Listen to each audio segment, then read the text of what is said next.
Welcome to the Jboy Show, hosted by Jake Crain, the fastest growing sports show in the nation. I'm Coach Hugh Freeze. This is Super Bowl champion Brandon Graham. Hey, this is DJ Shockley, and you're watching. And thanks for watching the Jboy Show. Good morning, good afternoon, good evening, good night, good nightcap, good super early morning. Wherever you're joining us, I appreciate it as usual. We always do. We have the best audience in the world. Got another great show for you today. Got Double Down Sports. That's the temporary name right now. Sports host Jim Dunaway. You know him from Jocks, from the radio. Big time guy in space, especially the college football space with Ryan Brown and Lance Taylor as well. Got him. We're talking everything SEC, Auburn, Alabama. He's got a Bo Nix prediction that I think you're going to find interesting. He made a couple years ago. But first, we're going to get to our monologue. And as usual, shout out betonline.ag. Head over there today. The online casino is always open. We got Major League Baseball, the NBA Finals, European soccer, Quidditch, underwater basket weaving, whatever sports are going on, they have a play for it. So whether you like game props, team props, pleasers, teasers, geezers, whatever, they've got all of it. It's a great one-stop shop. The sign-up bonuses are the best. And right now, if you go to betonline.ag and sign up, you get 50% sign-up bonus. 50%, people. Almost doubling the money you put down. They're taking chances. They're gambling. They're gambling. They're going to gamble against you. That's betonline.ag, taking over the world one play at a time. So, my monologue today, before we get to Jim Dunaway, did not mean for that to rhyme, but I guess it did, is something I find really interesting. And you kind of knew it was going to happen. Because, look, the skill guys get all the love in football. They get all the love. Get all the girls. Get to make all the cool plays, all the cool celebrations, all the highlights. But I'm surprised that NIL hasn't done more for the linemen, specifically offensive linemen. Golden Corral, where are you at? I watched Arby's tweet out the other day, hey, running backs, if you're interested, DM us for NIL. Y'all slogan is, we have the meats.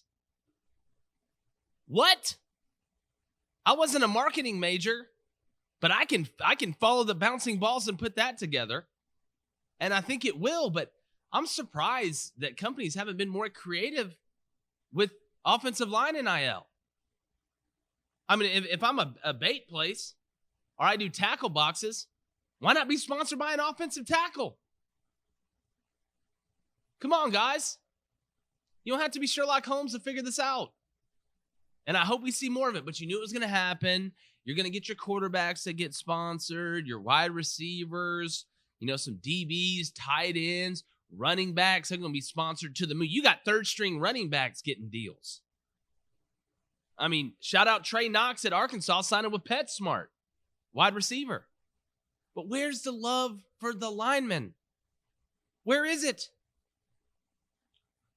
I mean, if I'm right guard, what?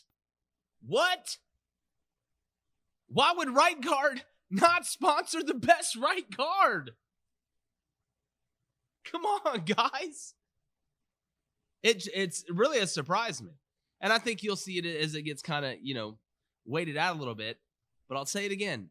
Arby's, Golden Corral, which you might want to sponsor Matt Corral. That'd make a hell of a t-shirt too. Now that I think about it, I'm just spitting gold these days. But right guard, figure it out. Pretty simple. Show the linemen some love. They already don't get it. Offensive line is an unbelievably hard position to play, and you get no glory. You get no glory. And it is hand-to-hand combat, buddy. Every play. So companies, show some love to the offensive line. NIL is not exclusively for DBs and wide receivers and skill position guys. They already get to wear all the cool tight fits and walk around and act all cool and, show some love to the line. That's my monologue for today. I'm low-key kind of pissed about it. But let's get to Jim Dunaway. Let's help win the water cooler. All right, everybody, let's get on to the interview section of today's episode. As I hinted at earlier, pre-monologue and even post-monologue, got Jim Dunaway, one of the guys that when I look around and you look at the landscape of college sports, especially in the state of Alabama and around, one of the guys that's been leading the way for a while. Him, Ryan Brown, Lance Taylor, got some big news coming on some media stuff as well. You remember from Jocks everywhere. Jim, it's just an honor to have you, my friend. I appreciate you coming on. Well, as I told you, I'm a huge fan, and just a big honor for you to let me be on this show. You know, it's I may be out of your age bracket a little bit. I'm really old, and but I'm a big fan of what you do, and I watch as often as I can, and love your setup and love what you bring to the business, man. You're at the top of your game, and I can't wait to watch you grow even bigger. Well, Jim, coming from you, man, I really appreciate that and all the stuff you've accomplished and are accomplishing. And by the way, I'm going to let you plug the handle, but the Alien Fest thing is hilarious. You guys got going on Twitter, watching the guys run around in those outfits. But no, I really appreciate the kind words, man. And, you guys, I know are going to have a ton of success and keep blowing up. We're going to do this more. I know we're going to do this more, and I'm excited, but I really do appreciate that. And I know our audience does as well. I want to start, Jim, and we can get into NIL and all that. But when you look at this 2021 season, we have a true spring. We have a true summer. Going into this, is this the deepest the SEC West has ever been from the top to the bottom? Because I'm looking around, I don't see a cakewalk on the schedule, Jim, especially from the West. I agree 100% with you. And, everybody will vote Alabama when we get the SEC Media Days in a few weeks. Part of that is that most of the media that attend are Alabama media folks, so they sort of skew the vote a little bit. But Alabama will get the vote. They're the defending national champs. And then you tell me at 2 who is the favorite, and then 3, 4, 5, 6, and 7. You can make a case all the way down to the bottom. It's tougher to pick 7 than it is to pick 1 in the SEC West. And part of that is congratulations to what Arkansas has built, because there is no gimme in Arkansas anymore. They've got a lot of people that bought back to come back, and that makes the West even tougher. A&M is poised to continue what they have done. You've got LSU, who I think has a great breakout season, bounce back. The best quarterback in the SEC could be at Ole Miss. And when you got the best quarterback in the league, that means a lot. And then Auburn starts, you can't call it a rebuild because there's talent there. It's a top 25 team. It's a top 15 program. Restructuring. That's a great way to phrase it. And I love Brian Harsin. I don't know if he can get it done immediately, but I love what a Mike Bobo offense looks like for Bo Nix. Yes. I never thought Bo really fit what Gus Malzahn was trying to do. So I agree with you 100%. SEC West as deep 1 to 7 as it's ever been. Yeah, and you talk about great fits. I want to go through a couple of these teams. When I look at that 2 spot in the West, I got LSU. I'm with you. I think LSU does great as the outsider. Had Brad Johnson on the other day. He talked about how hungry they are in that locker room, how embarrassed some of those kids are after last year coming off a national championship year, and all the stuff. And it's funny, Jim, and a lot of it's obviously very serious. And people, the allegations at LSU and some of the outside stuff in the peripheral. And some people, will say, oh, that's going to be a huge detriment to the team. And if you lose early, it is. But that can bring a locker room together. And I'm not talking about the sexual assault stuff and all that, but just, the Coach Craig guy being let go for the recruiting stuff. And, Edo saying he didn't watch film last year, and the Bo Pelini debacle. Sometimes that can bring some guys close. I think they finished 5-3 with A&M. I think they win the last game of the year of A&M at home to finish second in that spot. The question to me is, though, would LSU fans be okay with a 3-loss season with Edo this year? No, I mean, you know how that is. Once you've tasted greatness like they did a couple of years ago, that's what you expect, especially when you still have the coach there. I will tell you, when you talk about all the off-the-field distractions, you've seen it in a variety of different ways throughout SEC history. Pat Dye with the NCAA problems, really good team, in 1993, but in 1992, it ate away at Pat Dye's program. Those same guys are there in 93. Terry Bowden takes them unbeaten. They're 11-0, as the great Jim Fife said. Gene Chizik at Auburn in 2010. All the controversy around Cam the entire season, Chizik did a magnificent job of sort of navigating the rocks throughout that entire season. That team never lost focus behind Cam's leadership. They're national champions. So Ed Orgeron has got a lot of pressure on him to mature a little bit as a head coach and to navigate all the off the field problems. Because on the field, they've got the Jimmies and Joes. They've got great recruits, man. Yeah. You got Derek Stingley Jr. back there. You got a defensive coordinator in Peets that comes in that really is more of an LSU style. I don't know what Bo Pelini was doing last year. Playing a lot of man. A lot of man.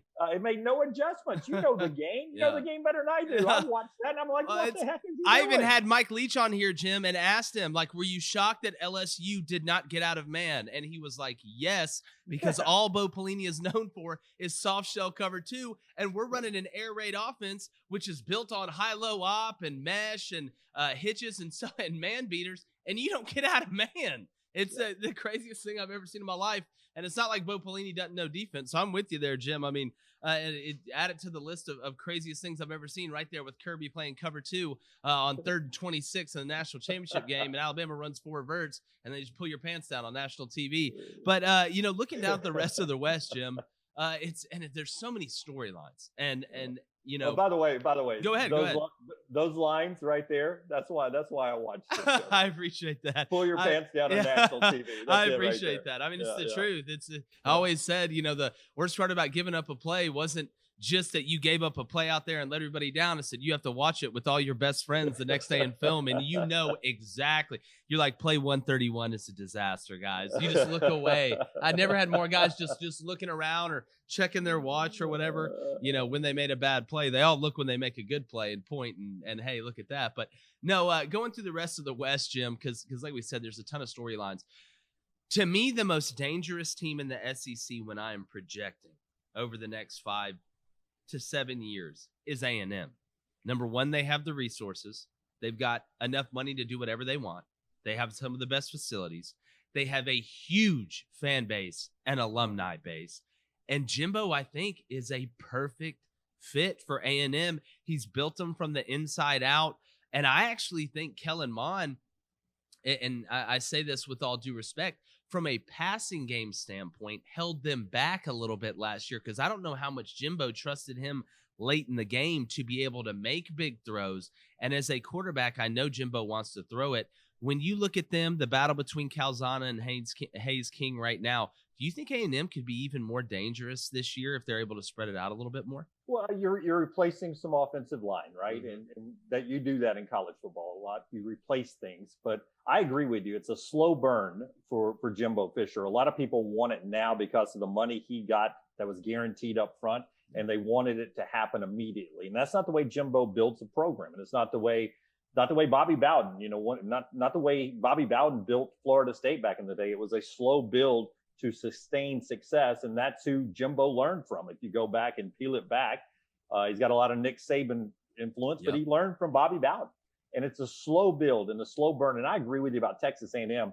They are Georgia of the West to me. Mm-hmm. And when you've got Texas recruiting and you've got Georgia recruiting, there is no reason that Georgia and Texas A&M should not be in the mix every year from this point forward with the coaches they have and the recruiters they have. And when you recruit well, you're going to be a contender. Quarterback getting that right this year is paramount. And yes, I agree with you on Kellen Mond. I thought he improved a lot. He did. The offensive line improved a lot for the last 3 years they were together. But I think they're bringing in better talent than those guys actually were. And it may not be as, record-wise what it looks like at the end of the year this year, but I think they may be a better team when it's all said and done. You look at their schedule, though. They don't have a lot of challenges on there. No. And if they get Alabama, they got a chance to be in Atlanta. And I think that's Alabama's toughest game on the schedule this year. Yeah. And, again, and we talked about this on this show with everybody I've had on here is that too, you talk about Jimbo and the slow burn. That's how you build lasting power in my opinion. And you do it from up front and defensively. That to me is where A&M has really taken the next step. Because remember, A&M in the past, and Jim, it's better than anybody, they have not had trouble scoring points. Going back with Kevin Sublin and Manziel and Mike Evans and all them, they just couldn't stop anyone. And now that they're able to compete on that front seven defensively a little bit, we'll see with Alabama this year. That's how you win, and that's how you build lasting power. I agree. And you mentioned Brian Harsin. You like the Brian Harsin hire. I do too. I think Auburn went outside the box, which shocked me. It's the first time in my life, really, that I've seen that from Auburn. And you're right. There's some spots where there is talent on the roster. I mean, you look at Tank Bigsby, the offensive line's got some questions at tackle. There's some questions at receiver, but defensively they look stacked. But the biggest question, Jim, is somebody you brought up earlier, Bo Nix. And he can be sponsored by Milo's Tea, Hot Pockets, whoever. Doesn't matter. With the Mike Bobo and Brian Harsin combination, do you think we see a better Bo Nix in year 3? He's one of the very few quarterbacks that's actually returning, Jim, and that's a big deal in this league. Well, you watch their games as close as anybody, and you tell me where Bo Nix's head was mid-season to the end last year. It looked different to me, and I sat and watched him at the Iron Bowl, and from my press box seat, we weren't allowed. I usually like to walk the sidelines. We weren't allowed to do that last year, but I'm sitting and watching him, and sometimes. As an athlete, you don't want, if you're in the dugout or if you're on the bench in basketball or in football, you don't always want to be around your other teammates. And he was at that game just looked very disconnected from everybody. So I don't know what was going on. So I think a fresh start for Bo Nix first was number 1. And then you put in style number 2. And I'm not saying that Bo Nix can't do all the stuff Gus Malzahn wanted him to do. I just think there is a comfort level for the way he's been taught since he was a child by his dad, who was a great college quarterback, on the way Patrick plays football, the way Patrick coaches football. And I think the way Patrick played and coached football is exactly the way Mike Bobo played and coached football. And I think that'll be a great synergy for Bo Nix. And I think when you're comfortable at quarterback, you play better at quarterback. Without a doubt, and being able to go under center and mix up the timing for the defensive end should help that offensive line a little bit. And, I've asked this question too. I talked about this with Zach Blackerby. I've talked about it with Hoke.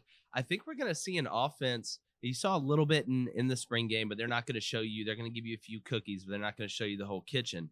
I think you're going to see more of an Al Borges type, West Coast zone run game, using the tight end. Let me say that again. Just let me say that just one more time. Using the tight end. Shout out Philip Lutzenkirchen, was his birthday the other day. The Lutzy 43 Foundation. Everybody go check that out. His dad's an unbelievable person. That's an unbelievable family. But, and really being able to utilize the middle of the field and the seam, because it's a game of matchups, Jim. We know this. The tight end, if you got a good one, and Auburn's got 2 or 3, maybe even 4 good ones, can be deadly in the red zone. Do you think we'll see a more Al Borges type, heavier personnel, play action game, zone run game scheme? Yeah, well, you tell me. You coach the game. You know the game. You can draw it up on a whiteboard. To me, watching as a fan and as a broadcaster all these years, 2 of the easier throws in the game are short passes to open receivers, right? And you get a lot of those in the old Al Borges offense if you go back to 2004. Yep. And the other is a play action when you got a deadly running back. And, Alabama used to make a living off the play action pass.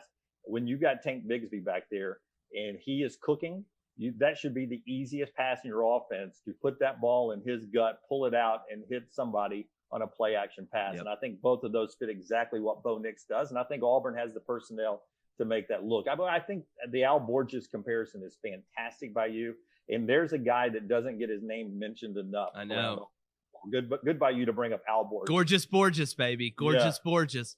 We have the best wardrobe in the business for 100%. And a great human being, an absolutely great human being, has done it from coast to coast. But no, my last Auburn question for you is: Tank the best running back in the country? I say yes. Okay, now say it again for me. You broke up. Oh, I got you. Is Tank Bigsby the best running back in the country? Boy, that was a really pregnant pause by me. It was a digital breakup. Oh no, that was great. I know I can see the highlights playing in your head of Tank stiff arming somebody right now. I don't want Auburn fans to think that I was that hesitant. No, on that one. You're good, Jim. You're good. No. I would agree with that. I would agree with that. I think there's room for him to grow, which says a lot, and compared to what we saw from him last year. And I look at all my magazines as I lay by the pool these days, and there's a lot of Tank Bigsby love. Not everybody, but there's a lot of Tank Bigsby love is the best in the league and one of the best in the country. I'll go with Tank Bigsby any day of the week. He fits anywhere. No doubt. And I don't know how Northrop Grumman hasn't sponsored Tank Bigsby or Boeing or somebody. I mean, he may be sponsored by the Department of Defense. We may just send him overseas with the football and just have him run through the Middle East and take over cities. He probably could do it. I want to go back to the Hot Pocket sponsor. Yeah, definitely. Hey, go ahead. Is that a positive thing for a quarterback? No, it's actually or a bad thing. I actually tweeted this out because jokingly, and I've said this, I think Bo Nix is going to have a good year. To all the Twitter people out there, this is his year. He's the dark horse for Heisman. I think we all saw that. But wait. No, there was a huge thing on Twitter for like golly, I think 2 weeks where people were just tweeting, "This is Bo's year. He's a dark horse for Heisman. He's finally figured it out," just jokingly. And then when NIL hit yesterday, I woke up, and just to show you me and my brother's relationship, I found out that Bo Nix had been sponsored by Milo's Tea.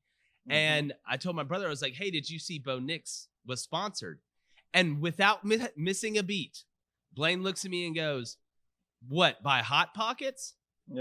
And it's the smartest thing he's ever said. Like, I can't rely on Blaine to say a bunch of smart stuff, but it was actually the wittiest and smart. I was more taken aback that it was that witty and smart and that quick, and then later realized how hilarious it was, and then tweeted it, and it just exploded. So, No, that is not a compliment. I don't think any quarterback or offensive line for that point wants to be sponsored by Hot Pockets or a gate company. I think those are the two you don't want to be sponsored by. Those are two really bad.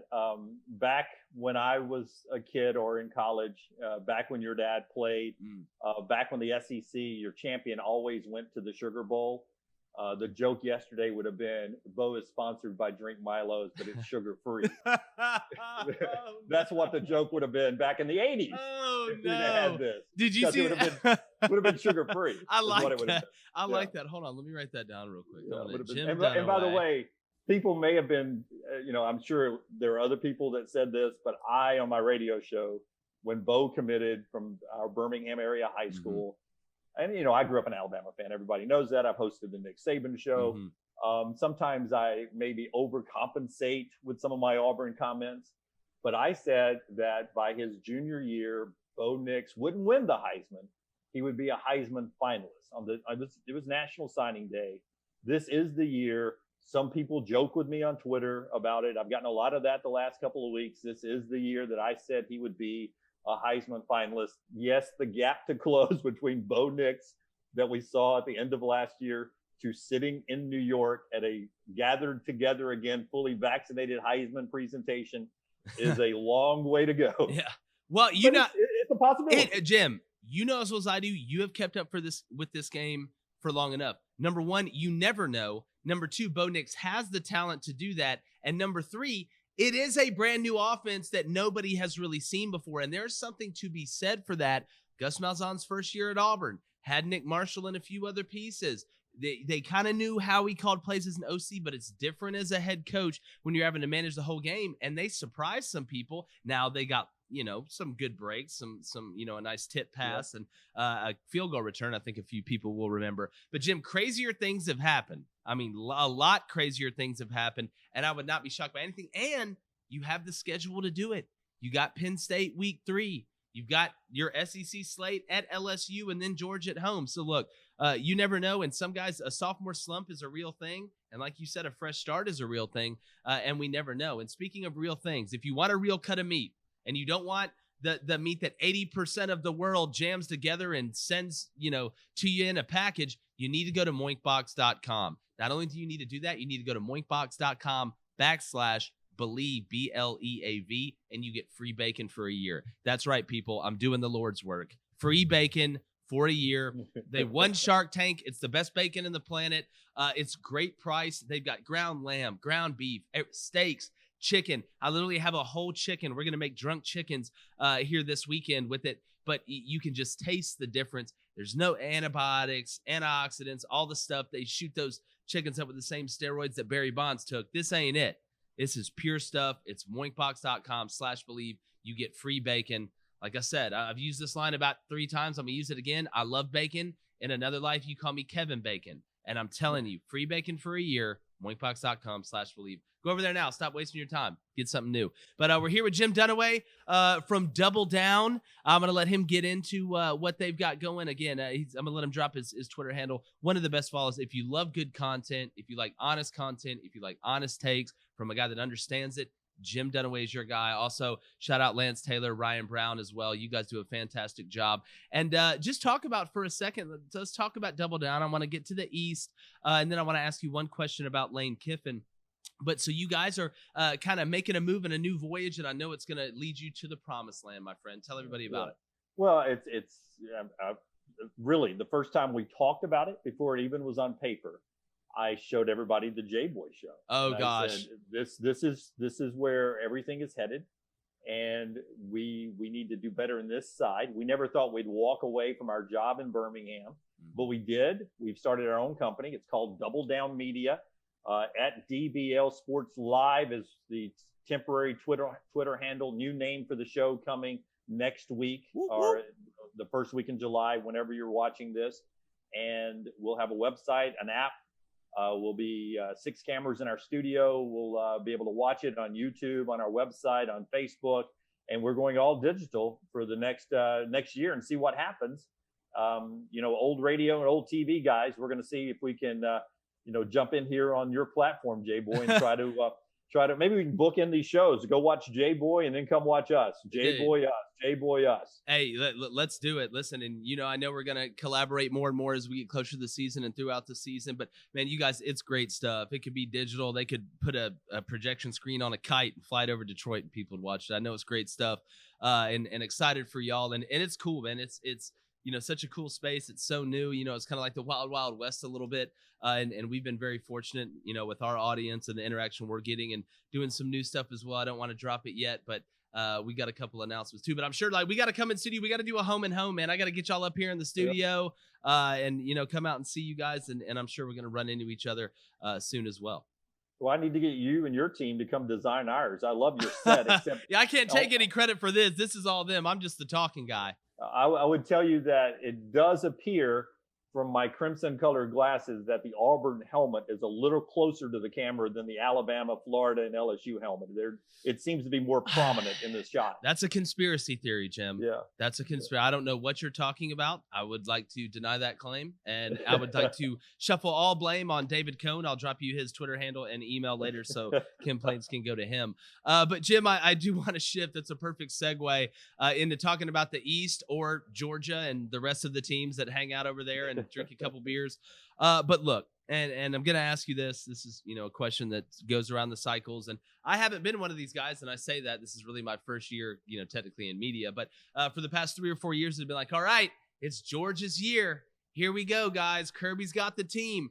But this year, Jim, I say all that to say this. Yes. This year, Kirby, I think, has his best roster. I saw JT Daniels the other day at the Georgia club. He was feeling good, was feeling loose, threw up the deuces in a selfie. So I feel like he's comfortable. I love Todd Monken as the OC, and they've got dudes all over that team. Question is, will they open it up and score enough points to be able to finally get over the hump? Because I think they could do it this year, Jim. I love me some Kirby Smart. Back to the way he treated me when he was in Tuscaloosa. So once you know my name and say my name, then I'm a fan forever. So I love me some Kirby Smart. Boy, the pressure is on him. Not that he's ever going to get fired in this job, but I mean, he's got to break the Mark Richt cycle here at the start of his career because everybody does it. They say it. It's not a Texas is back Sports Illustrated cover, but us in the SEC, we say it every year. Georgia, on paper, should contend for a national championship. And they're not far off. I mean, they're in the mix every year. They got behind the 8 ball because of quarterback decision early on last year. JT's unbeaten. He hadn't lost yet. The guy's unbeaten. Wake me up when he loses a game. If he doesn't lose a game in his Georgia career, he's national champion. Oh, yeah. So, yes, I mean, this team is good. I think it'll be built around JT, obviously, on offense, but they can still run the football. I think their receiving core, even without George Pickens for all of the season or most of the season, is still, I think, very talented and underrated. And that defense is going to be a Kirby Smart defense. And to me, that's what I'm looking forward to this SEC season, because I think LSU's defense comes back a little bit. I think Auburn's defense is really good. Alabama's defense is going to remind you. I mean, we'll never go back to 2011, but Alabama's defense is going to make Pete Golding a Frank That Broyles D-line is finalist. a problem there in Tuscaloosa. I mean, Will Anderson will eat people's hot pockets all day long. 100%. He'll eat the box, too. And then there's Georgia. And then there's Georgia's defense that's really, really good, too. So this SEC championship, unlike some recently, could actually be decided by defenses and who's got the two best defenses in Atlanta. It's amazing. And listen, Cole Kubelik will love to hear that. That will be music to Cole Kubelik's ears. He is on that hill, and he will die on that hill. Look, I mean, you know, you look around, they say defense doesn't win championships. Mississippi State didn't commit an error the whole College World Series. I think Vandy committed 11. Yes. I mean, again, you know, and then you look in the national championship game, the way, you know, they kind of play. You know, it's it's cyclical, Jim. We know that football's cyclical, but when you compare Georgia's roster and Alabama's and you look at it this year with Bryce Young, and look, I know that they've signed the best offensive line class in the history of history. I mean, you could go back to 273 AD or BC, and they didn't sign that good of an offensive line. I think we know how good that Alabama team was. But when you look at their personnel, do you give Georgia an edge from a personnel standpoint overall this season? I would, because of where you're talking on the offensive line, the unknowns. You got Evan Neal for Alabama, but you've got to replace a lot of talent. And you can go back to Mack and watch the time he has to throw the football last year. Go back to A.J. McCarron's days. A.J. McCarron could let his receivers run through window one, window two, window three. Yeah.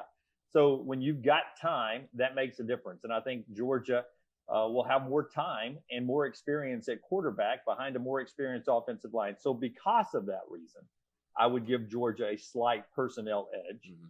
But then you get to headsets and Nick Saban's ability to manage a season, manage a roster, and Kirby Smart. And Kirby hasn't come close to what Nick is able to do yet.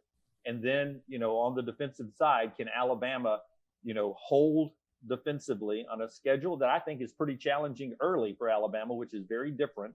I think Miami can challenge them, the trip to Florida, all of those games that are stacked early. Bryce Young, he's new, he's talented, but he's new. He's got to mature. And I think that defense has to give them, time for him to mature. So because of schedule and everything, I would go slight edge to Georgia on paper. The difference will come down to can Kirby Smart take that next step and get them from point A to point B when we do the national championship on January 10th. Yep. Second half adjustments. That's been the difference in the Georgia-Alabama game. I think now with this offense, they're going to be able to be more balanced, which lets the defense not pigeonhole you as much. And that's what we've seen in the second half. Nick Saban's been like, all right, here we go. Shake the Etch-a-Sketch. Here's what they're doing. And they're able to shut them down. But, got a few more questions here with Jim Dunaway from Double Down Sports. I'm just going to say that right now. It's a temporary handle. They've got a big announcement coming. He explained that earlier. But will Tennessee ever beat Alabama again in football, or should we just not even play that game? I mean, what is it, 15 out of 16 now? I don't think with the NCAA, with what's coming down, Jim, it's going to get harder before it gets easier for Tennessee. It is, and you got to stop making coaching changes at some point. And I'm not saying you should have kept Jeremy Pruitt, but along the line, maybe Butch had him closer than people want to admit. I think Lane would have been successful if he stayed there. Maybe Phillip shouldn't have left when Phillip left back in the day. At some point, we've all seen it with Alabama. We've all seen it with Auburn over the years. At some point, you got to get off the coaching carousel. Yeah. And maybe this is the guy that does it for Tennessee. I'm not sold on that yet. I was down at 38, the greatest place on earth. And I had a chance to meet this family that is all Tennessee through a mutual friend of mine, and who's a Mississippi State fan. Congratulations, them national champions. Win. But there we are, Mississippi State fans, Tennessee fans, and I grew up an Alabama fan. My wife's an Alabama person. So we're sitting there around this table having drinks at 38. And, inevitably you get enough liquor into me, the Alabama in me comes out. And I had to point out the rivalry to his two freshman-aged daughters. Yeah. And I had to explain to them, listen, girls, I know. And actually, one of his daughters attended Alabama, had just graduated. So she left Knoxville, Tennessee to go to Tuscaloosa. She went Owen Wilson behind enemy lines. Yeah. And I told her, I said, listen, I don't blame you because your sister doesn't remember when Tennessee won that game either. Here we go. So that's how it started. And that's where the rivalry is. Yeah. I love that game. And I still love that game, but that's partly my age. I would imagine people your age sees Alabama's biggest rivals take away Auburn because that's always going to be the rivalry as Alabama LSU. Mm-hmm. And I understand that. But there was a time that it was Alabama Tennessee. And for me, if Alabama beat Tennessee, it was going to be a good year. If Alabama didn't beat Tennessee, it was going to be a bad year. And that's what that game used to be. And I would like it to get back to that, but I'm not ready to see Tennessee win that game anytime soon. Yeah, again, it's in. And look, I'm the type, I want the SEC to be good everywhere to make the games better, but I don't see it anytime in the near future. The roster. How many quarterbacks does Tennessee have in their quarterback room right now? Well, I mean, they had to dismiss Caden Salter, so I think they're down to 26. But all of them are going to be the guy. It's like Michigan. The next quarterback they sign is definitely the guy.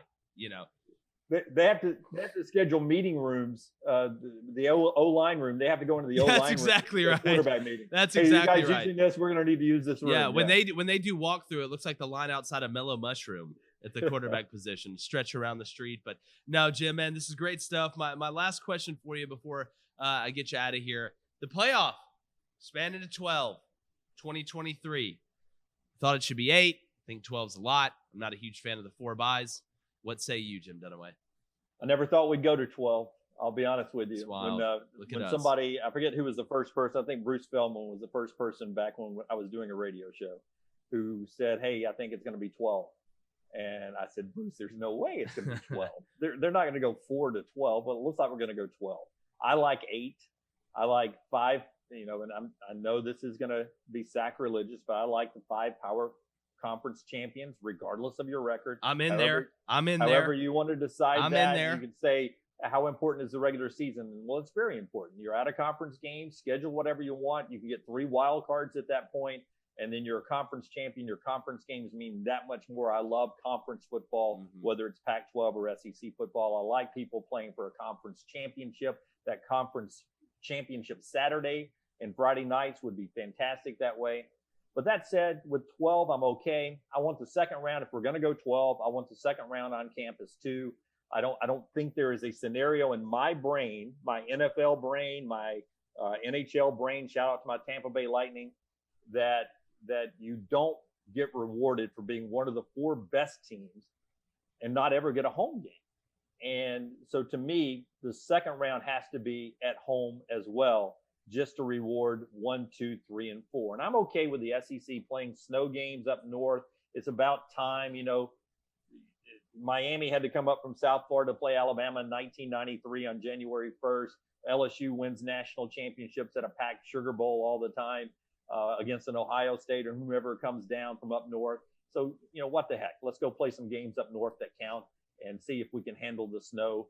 I feel like as Southerners, we can overcome that. So let's just play more on campus and then get to the semifinals and the finals and, dare I say, get rid of the bowl games, except for the Rose Bowl. I love the Rose. I like that take. And, yeah, the Rose Bowl is classic. And, Jim, real quick, I literally think they came down the meeting and somebody was like, the big guys that are calling the shots, guys like, all right, we're at 4 right now. If we take it to 8, we can double our money. And then some guy raises his hand in the back and he's like, guys, I've got an idea. It might sound crazy, but it might just be crazy enough to work. If we go to 12, we could triple our money. And it's just like a gasp in the committee crowd. And then they decide, like, guys, we're going to 12. I don't know. Just in my mind, that's how it goes in some dark, smoky Wizard of Oz type room back there with all the big money guys. Roosevelts and the Vanderbilts and, what the Bilderbergs, whatever, the whole group. And then the Zuckerbergs now, I guess he's part of that team. But no, Jim, great stuff, man. Congrats on all the success.